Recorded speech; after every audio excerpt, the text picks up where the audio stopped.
আছে নাকি নেই? আমি কি বলছি আর তুই কি উত্তর দিচ্ছিস? ইডিয়েট।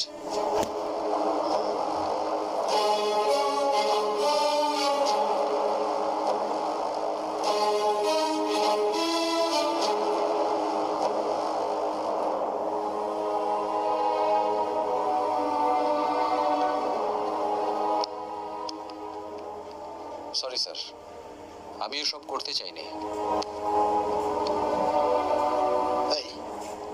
কে তুমি ভাই? হ্যাঁ, ব্যাংকে এসে ভাঙচুর শুরু করেছো? কোনো নোটিশ ফোটিশ নাই? বের হও। সিকিউরিটি, পুলিশকে ডাকো। শালা গুন্ডাগিরি দেখাচ্ছে।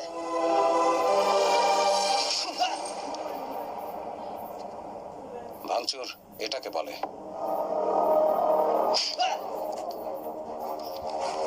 গুন্ডাগিরি এটাকে বলে। ভাই রামবাবু, স্যার, এদিকে আসুন। পাবলিকের সঙ্গে কথা বলা বা কাজ করার সময় মন দিয়ে তাদের কথা শুনবেন আর বুঝবেন।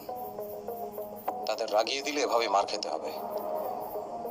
এখন আপনি বলুন, আমি কি সত্যি ভাঙচুর করেছি? না, হুম? রাজেন্দ্রনাথের বিরুদ্ধে আপনি ব্যাংক নোটিশ ইস্যু করতে এসেছেন। আপনার দৃষ্টিতে ব্যাংক কি? ব্যাংক মানে জনগণ, হ্যাঁ, জনগণ। জনগণের টাকা। ব্যাংক উপাসনালয়ের মতো পবিত্র। আগে মানুষরা কঠোর পরিশ্রম করে টাকা কামাতো, কিন্তু তারা চুরি ডাকাতির অনেক ভয় পেত। ফলে ঘরে না রেখে উপাসনালয়ে টাকা রাখতো। তাদের বিশ্বাস ছিল যে উপরওয়ালা এগুলো রক্ষা করবেন। একটা সময় উপাসনালয়ের বদলে ব্যাংকে আস্থা রাখতে শুরু করে। আর রাজেন্দ্রনাথের মতো লোক ঋণের নামে হাজার হাজার কোটি টাকা মেরে খাচ্ছে। আপনার কি মনে হয় না যে আপনার এগুলো রক্ষা করা উচিত আর তার বিরুদ্ধে ব্যাংক নোটিশ দেওয়া উচিত?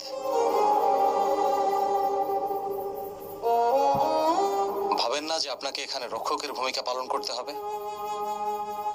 নোটিশ ফোটিশের বালাই নেই, দেবো নাকি আর একটা?